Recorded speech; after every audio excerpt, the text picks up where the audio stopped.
You're listening to Skeptoid. I'm Brian Dunning from Skeptoid.com. Student questions, the Montauk Monster, and bee sting therapy. This week we answer some questions sent in by students. Today we're going to cover the Montauk Monster, the efficacy of skin moisturizer, bee sting therapy, aluminum antiperspirants as a cause for breast cancer, inexpensive gasoline, and the lifespans of homosexuals. If you're a student, please feel free to come to Skeptoid.com and submit your question for a future episode. Let's get started with a creepy monster story. Hello, Brian. This is Liam Highland. I'll be attending Hartwick College next year. I was wondering what your opinion on the Montauk Monster is. The Montauk Monster was the name given to a strange dead animal that washed up in Montauk, New York in 2008. For some time, there was all kinds of speculation in the media as to what it might be.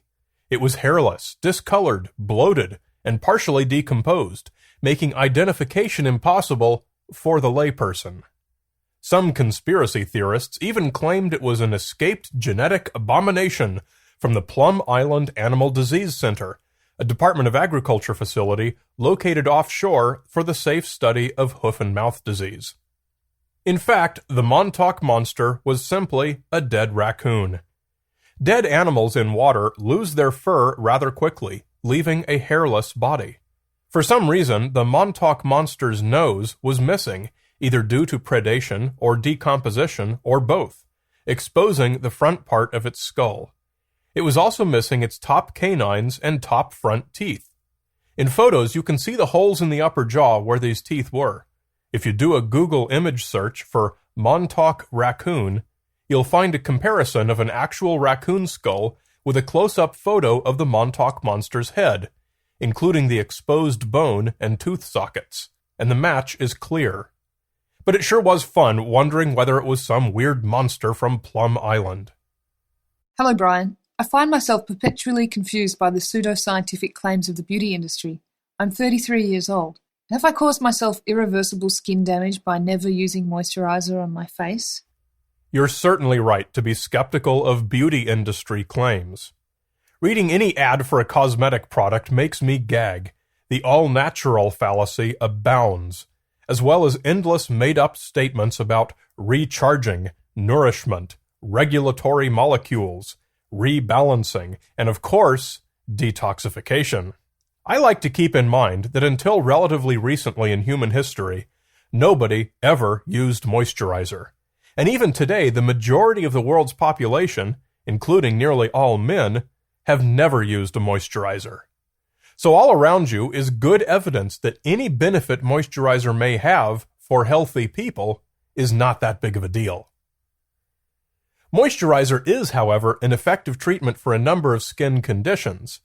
Retinol-containing lotions have been shown to improve the appearance of sun-damaged skin. Another study found that moisturizer can reduce the symptoms of rosacea.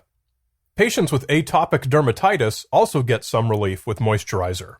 But as far as long-term benefits for people who have healthy skin, I could find no studies either supporting or refuting this. Sunscreen is, of course, another matter. Apply sunscreen whenever you go outside, and you'll end up far ahead. You'll have less sun damage and be far less likely to get skin cancer. Hey Brian, my name is Drew. I'm a student at the University of Southern California, and I was wondering what your opinions were on honeybee sting therapy. Thanks. Yeah, I actually hadn't even heard of this until I got this suggestion.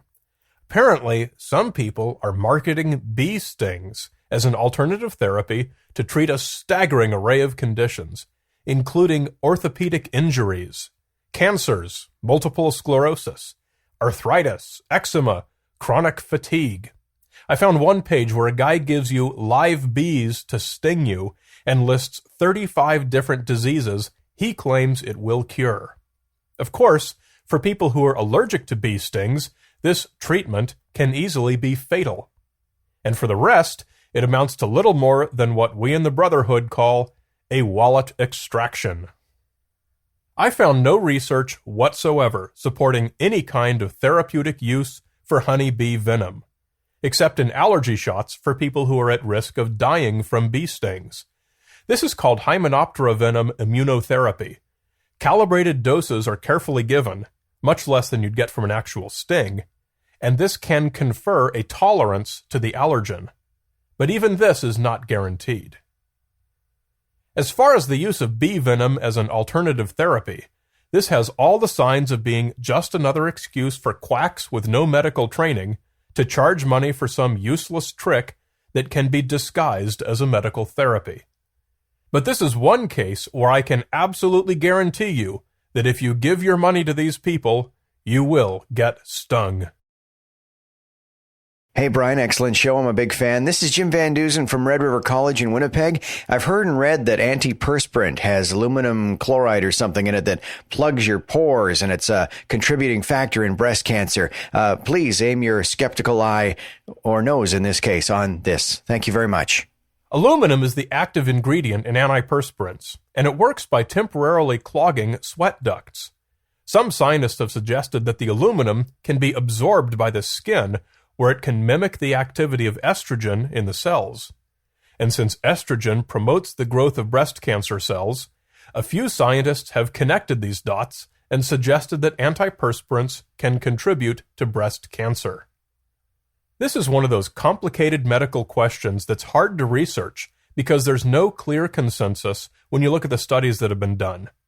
One survey of breast cancer survivors found that those who had used antiperspirants and shaved their armpits more frequently tended to have been diagnosed at a younger age. However, nobody has been able to show that aluminum and related compounds are able to cause the genetic damage that leads to breast cancer. So far, we have some correlations, and other studies finding no correlation, and no definitive causations.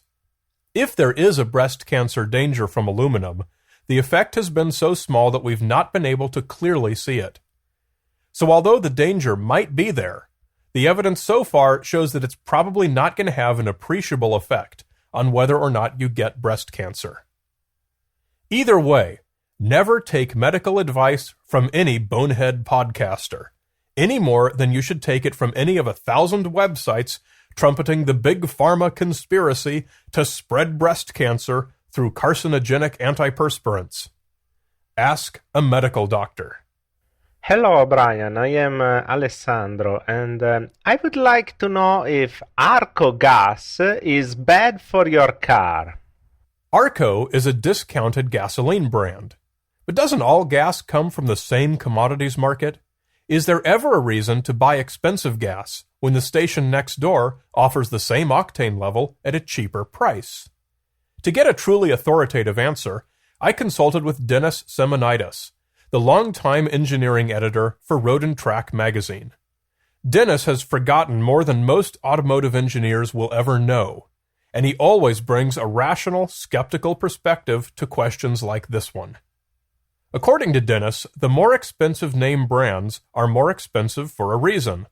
They're the ones doing all the R&D in the industry to improve the product and develop better additive packages. This means cleaner fuel injectors, longer-lasting fuel lines, and hopefully more efficient combustion.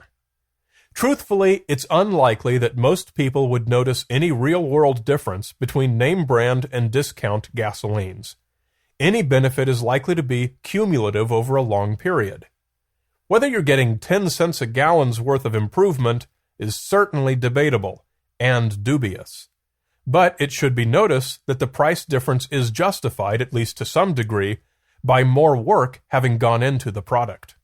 Hello, this is Trinity Sean Melvin from Northwest Florida State College, and I'd like to ask, what do you think about the claim that homosexuals have significantly reduced lifespans as compared to heterosexuals? This is one of those rumors that's happily proclaimed by political groups, in this case the anti-gay lobby. But that doesn't make it false.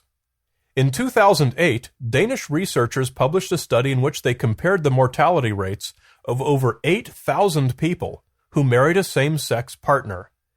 Interestingly, there was indeed a significant increase in mortality.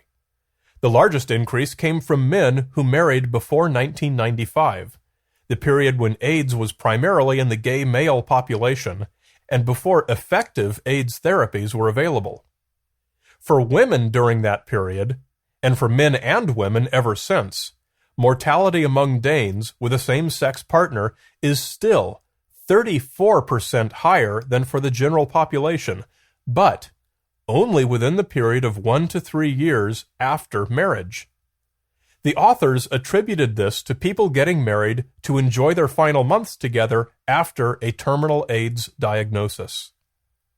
Another study from the Canadian Journal of Public Health confirmed that gay men are living longer now than they were prior to 1995.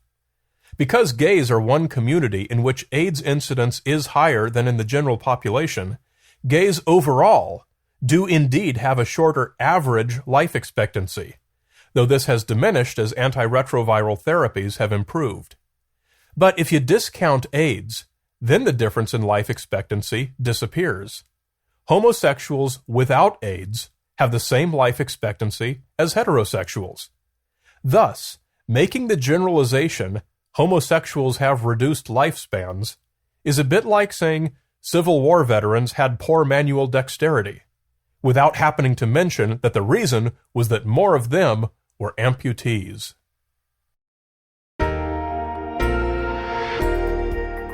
Get the Skeptoid books. They're perfect bathroom reading and are a great gift for someone who doesn't listen to podcasts. Just search Amazon.com for Skeptoid and get your favorite Skeptoid podcast episodes adapted for print. Or get a personalized autographed copy from the Skeptoid.com website. You're listening to Skeptoid. I'm Brian Dunning from Skeptoid.com.